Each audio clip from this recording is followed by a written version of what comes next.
ami internet Thiès Info salaamaaleykum ñu ngi leen di nuyu di leen ziar bu baax a baax si thiesinfo.com ñu ngi nag fii ci centre ville Thiès kaay wax fas yéene nag def benn micro trottoir waxtaan ci li nga xam ne rek moo di discours bu Serigne Babacar Sy Mbaye Sy Mansour le khalife général bu Tivaouane ginnaaw cérémonie officielle bi nga xam ne nag le ministre Aly Ngouille Ndiaye moo ko doon présider mu yëkkati nag message bu am solo jagleel ko le ministre Aly Ngouille Ndiaye mais également le gouvernement du président Macky Sall mu jëm nag ci góor jigéen ñi nga xam ne nag dafa bari lool ci réewum Sénégal mu sàkku woon ci ki nga xam ne moo di ministre Aly Ngouille Ndiaye mu jël ci ay matuwaay bu ko defee askan wi rek daal di si jàpp bu baax a baax loole nag di kaddu yi nga xam ne le khalife général des Tidianes Serigne Babacar Sy Mbaye Sy Mansour yëkkati woon na ko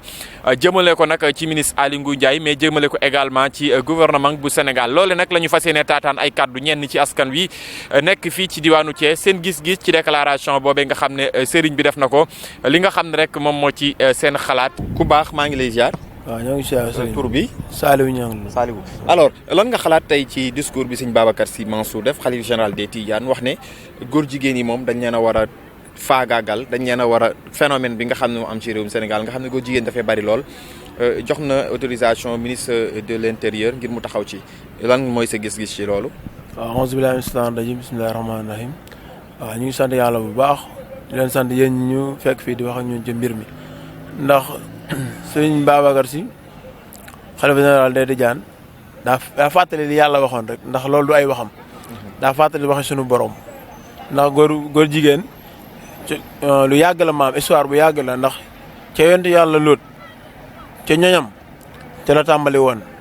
kon yàgg na ay mille at yu bari la waaw kon bu ñëwee ba phénomène fii di ko bëgg a indi mooy gars yi nga xam ne occidentaux yi rek ñoo ko bëgg a indi ndax du cosaanu Sénégal du cosaanu Afrique ndax Sénégal moom mooy réew mi gën a riis spirituellement moo gën a riis ci àdduna ci wàllu mag ñu baax ñi fi ne kon góor jigéen jéem ko fee woote wala jéem ko fee indi maam loolu du luy wëy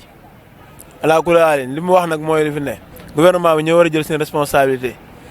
yaa ngi dégg bañ a ñiy ñëw occidentaux yi ñëw bëgg a proposer pour woote ay loi ñu bañ ko xeex ko ndax loolu moom alaa kulli haalin du fi am ndax population bi duñ ko nangu te du suñu aada mag ñi ni ñu yare yaa ngi dégg mooy topp sunna yi rasulullah sallallahu alayhi wa sallam roy ci suñu mag ñi ku ci mel ni Seydina Hadji Malick maam Cheikh Ahmadou Bamba Baye Niass ñoom ñëpp Seydina Limamou ak bu ko dajaa mag ñi fi nekk rek yaa ngi dégg loolu moom du luy wëy man sama gis-gis mooy ñu reye ko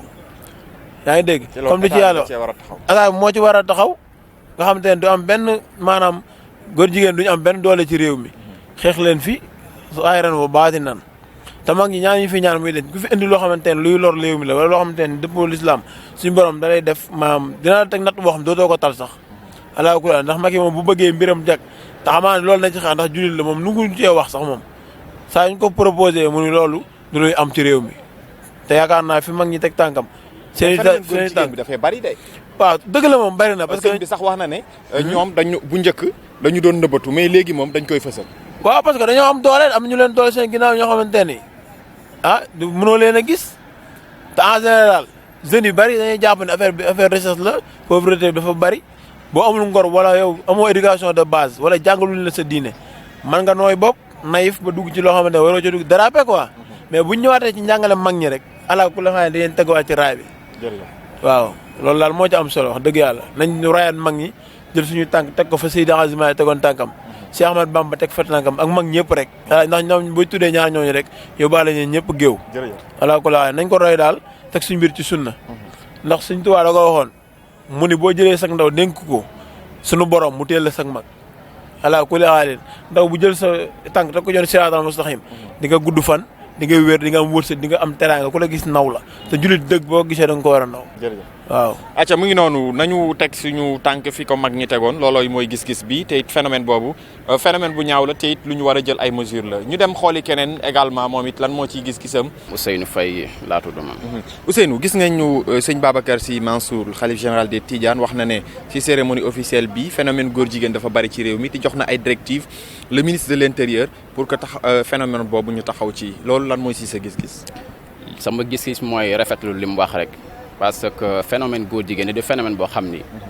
xëy na xaw na yàgg ci réew mi waaye doon nañ ko nëbb ba pare kilifa yi aussi amuñu woon habitude di ci wax surtout kilifa diine yi xëy na lii nii dama naan def cee yéex sax parce que jàpp naa ne ñoom kilifa diine yi ñu ngi woon au courant te lii nii bu yàgg waaye réagir wuñu woon te ñoom seen réaction wala moog seen parole dafa am solo lool ci réew mi bu ñu waxee seen parole lu am solo la surtout seeni taalibe yi dina tax ñëpp jàpp ci xeex bi xeex aussi li nga xam ne mooy jëm ci góor jigéen parce que baaxul ci réew surtout nag ñu nekk ci réew moo xam ni dañ ni plus de 95% de la population est musulmane ñu fiy dégg affaire góor jigéen vraiment da di loo xam ne dafay ñaaw ci dëkk boo xam ne dëkku jullit la quoi. lan moo ci responsabilité état. responsabilité état du lenn lu dul ni moo leen dooleel parce que góor jigéen bu ci am këyit. je pense que état bi la koo ci laal état bi commencé yuuxu mu mel ni état bi dafa am li mu ciy gagné donc dama jàpp ne ak lu mën a xew état bi mooy responsable à 100% même. léegi lan lañ mën a def tey ba phénomène góor jigéen moom ñu éradiquer ko au Sénégal. li ma jàpp moom lañ ci mën a def mooy dañu indexé état d'abord wax ak moom parce que jàpp naa ne état c'est la population quoi ñun ñooy état donc ñun ñëpp buñ jógee taxaw xeex ko jàpp naa ne état dina reculer te bu état reculer rek mu doon suñu ndam incha allah. jërëjëf bu état reculer mu doon suñu ndam phénomène góor jigéen ñu dem xoolaat keneen lan moo siy gis-gisam. man Mamadou Niang laa tudd. Mamadou Niang gis nañ ci cérémonie officielle bu gàmmu Tivaouane le khalife général des Tidianes Serigne Babacar Sy Mansour mu wax ne phénomène góor jigéen dafa bari ci réew mi te état du Sénégal war na ci dugal loxoom notamment le ministre de l'intérieur moom mi ñu dénk biir réew mi.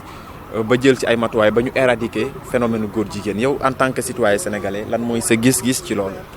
waaw xam nga phénomène góor jigéen dafa doon loo xamante ni de nos jours ñu ngi koy yàgg di dégg suñu réew mi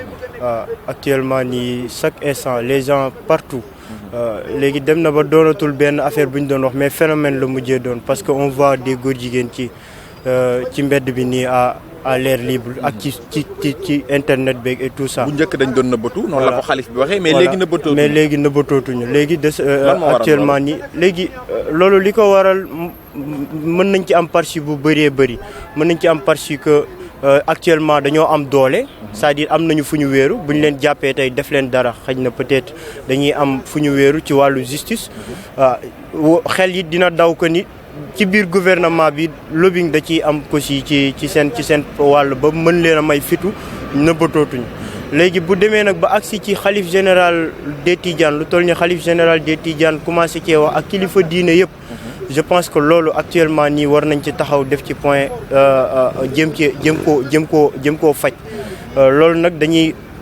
woo sunu responsabilité mooy sunu gouvernement moo xamante ne moo yor sunu responsable mu ñëw wax ci parce que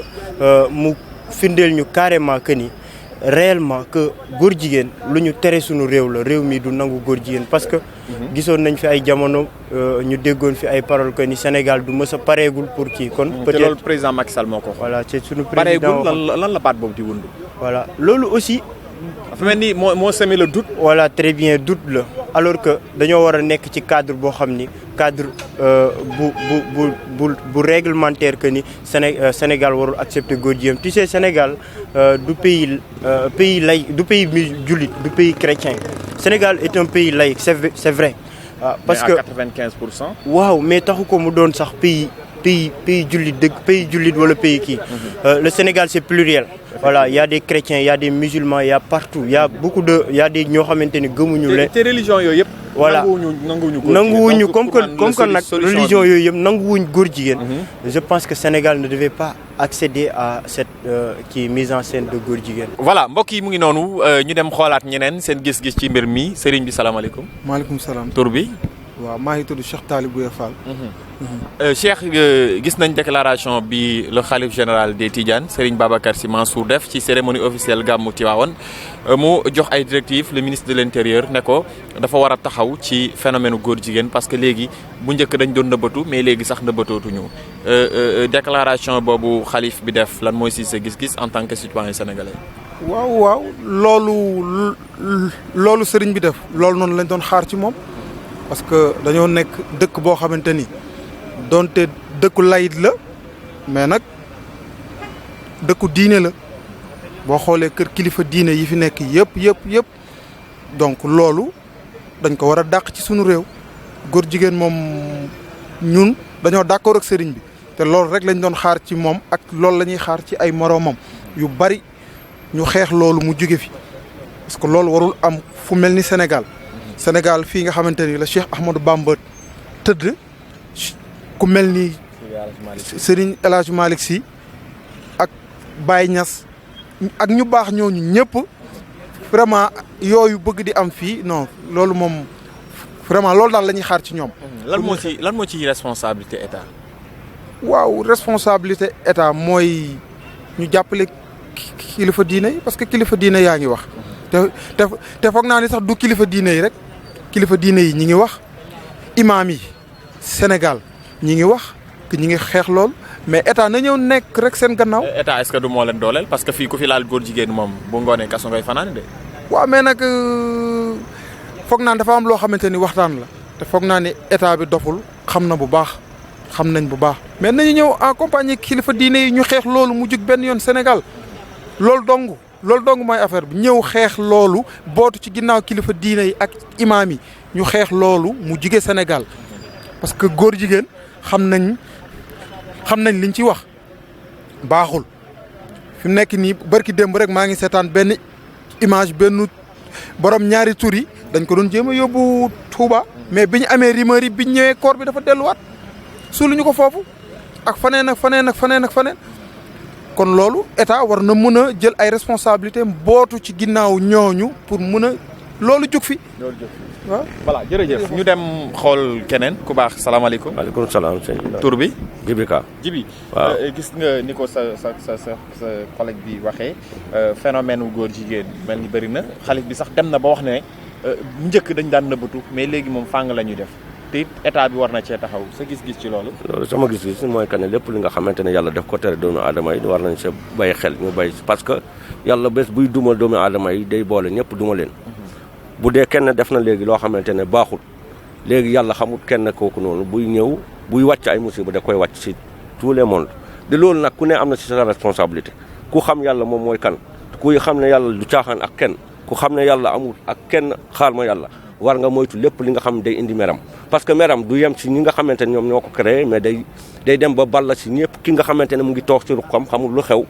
musiba boobu buy ko yàlla di wàcc dina ko wàcc si ñëpp kon nag Sénégal waxuma la sëriñ yi rek waxuma la nguur gi mais képp koo xamante ne yàlla moom moo def ngay noyyi nga nekk doomu aadama am lu la yàlla di cërale am lu mu la xañ am na loo xamante ne da nga koy moytu sa kilifa koo xamante ne bés buy wàcc benn affaire kenn mënu ko tere mu wàcc loolu kooku lu muy tere da nga koy war a moytu avant nit di moytu nguur avant nit di moytu buur bi nga xam ne moo jara moytu moom mooy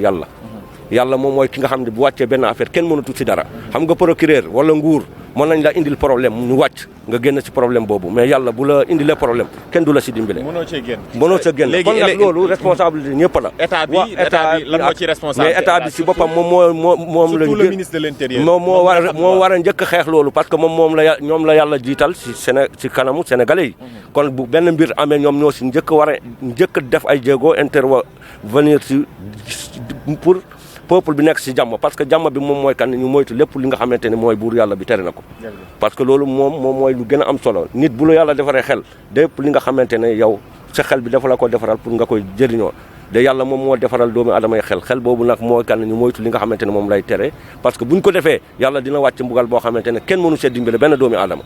yàlla bu wàccee benn affaire kenn mënu ci dara nguur mën na wàcc benn affaire ay jamono mu jóge fi yàlla jëlee ko fi mais yàlla moom mooy buur bi nga xam ne lépp lu mu teg doomu adama amul kenn ku ci mën dara kooku du fo ak kenn kon nag na doomu adama yi def ndànk ñu moytu ñu def ndànk ci lépp li nga xamante ne yàlla tere na ko nit yi ñu bàyyi ci xel quoi góor jigéen du mbir boo xamante ne mbir la boo xamante ne yàlla bëgg ko. sëñ Babacar moom lu mu wax loolooy dëgg góor jigéen moom xam nga ñëpp xam na baaxul ci réew baaxul ci fenn waxuma la ci réew lépp lu mu war ci ministre bi da ko war a taxaw mu teere fii jigéen ñu teel koo xeex góor jigéen jóge ci Sénégal ko du yoon fii du dëkk sax ay góor jigéen ak yooyu quoi waaw. état lan moo ci taxawaayam loolu. mu jël ay matukaayam yu mat sëkk wéeru ci kaw sëriñ yi ñu xeex góor jigéen mu jóge fi. mais li doy waar ci réew mooy boo fi dooree góor jigéen moom daanaka yow say mbir dina metti de.